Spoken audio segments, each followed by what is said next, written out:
জেলায় জেলায় সংকট সমস্যা, তা থেকে উত্তরণের চ্যালেঞ্জ আর সম্ভাবনার কথা তুলে ধরতে চলছে ডিবিসি এক্সপ্রেস। বিশেষ এই আয়োজনে মতামত থাকছে তৃণমূল থেকে শুরু করে নীতি নির্ধারকদের। ডিবিসি এক্সপ্রেস আজ সারাদিন আছে মুন্সিগঞ্জ জেলায়। ডিবিসি নিউজের বিশেষ আয়োজন ডিবিসি এক্সপ্রেস আজ সারাদিন আছে মুন্সিগঞ্জ জেলার এই টঙ্গিবাড়ি উপজেলা। এখানে মূলত যে গুরুত্বপূর্ণ সমস্যা রয়েছে তার মধ্যে অন্যতম যেটি হচ্ছে পদ্মাপাড়ের মানুষের জনজীবন জলজীর্ণ, বলা যায় ভোগান্তির আসলে শেষ নেই তাদের। এছাড়াও এই পদ্মাপাড়ের আমি দেখতে পাচ্ছেন যে এখানে যে বোটটিতে বসে আছি সেটা কিন্তু পদ্মা নদীর উপরেই, এবং এটি একটি বেড়িবাঁধ রয়েছে। সেই বেড়িবাঁধ ধীরগতি যে কাজ হচ্ছে সেই কাজের ধীরগতি থাকার কারণে কিন্তু বিপাকে পড়েছেন এখানকার জনগণ। সেই বিষয়গুলো নিয়ে আসলে কথা বলবো। এখানকার যারা সাধারণ নাগরিক আছেন, যারা পদ্মাপাড়ের মানুষ রয়েছেন, একটু যদি জানতে চাই আপনার কাছে শুরুতেই, যারা ওপারে থাকেন, আপনারা যারা ওপারে থাকেন কতটা ভুক্তভোগী বা ভোগান্তিতে পড়তে হয় একটু যদি বলবেন। বহুত ভোগান্তিতে হয়, মানে বলার কোনো কথা না। অন্তত 5 লাখ মানুষ বিরাট সমস্যা পড়ে থাকা। আর এই যদি বেরিবান্ধা হয়ে থাকা, এই দেশের উন্নত হয়ে দেবো গা, খুব ভালো হয়ে দেবো গা। 5 লাখ মানুষ বেঁচে দেবো গা। 5 লাখ মানুষ খুব অসহায় থাকে, বিরাট সমস্যা হয়। বান বন্যা হইলে প্রচুর ধাক্কা ধুক্কা খায়, প্রচুর মানুষ ক্ষতি হয়। কিন্তু এই বেরিবান্ধা হইলে সংশ্লিষ্টরা কি কেউ এগিয়ে আসে আপনাদের এই সমস্যা উত্তরণে?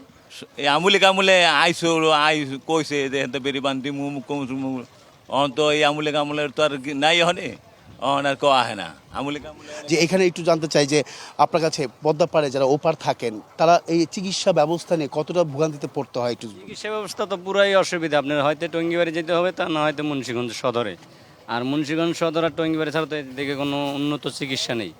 চিকিৎসার জন্য রাত্রে তো নৌকা দিয়ে আসা যাওয়ায় বিশাল সমস্যা চর অঞ্চলের মানুষের।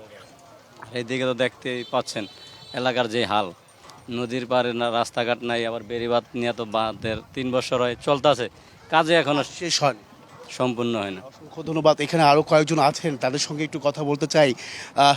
শুরুতে একটু আপনার কাছে যেতে চাই যে এইখানে আর কি কি সমস্যা রয়েছে এই পদ্মাপাড়ের যে ভোগান্তি সাধারণ যারা আছে। ভাই, পদ্মার পাড়ের ওই দিকের জগৎ একটা এক, এই দিকের জগৎ আরেক। পদ্মার ওই পারে কোনো অসুস্থ মানুষ, সিরিয়াস ইনজুর্ড কোনো মানুষ এই পারে আস্তে আস্তে সে মারা যেতে হবে।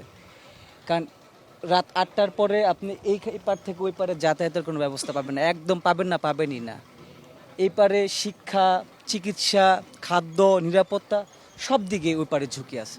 অসংখ্য ধন্যবাদ। এখানে আরও কয়েকজন আছেন, একটু যেতে চাই আপনাদের কাছ থেকে যে কী ধরনের সমস্যা পড়তে হয় যদি ছোটো করে বলতেন আপনারা। সমস্যার মাঝে দেখা গেছে যে চরের মানুষ, যদি একজন মানুষ হঠাৎ করে গুরুতর অসুস্থ হয়ে যায়, তাকে হসপিটালে নিয়ে যাওয়ার জন্য যে একটা যাতায়াত ব্যবস্থা, এটা খুব একটা সমস্যা হয়ে যায়।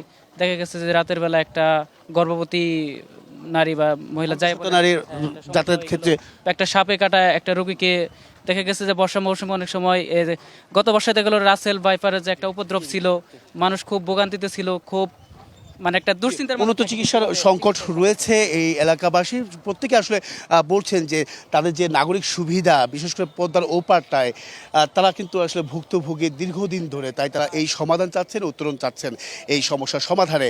পরবর্তী সংবাদ রাত 9টায় থাকছে এই সমস্যা, সারাদিনে যে সমস্যা রয়েছে সেই সমস্যা উত্তরণের নীতি নির্ধারকরা কী ভাবছেন, কী পদক্ষেপ নিয়েছেন সেসব বিষয়। সঙ্গে থাকুন ডিবিসি এক্সপ্রেসের।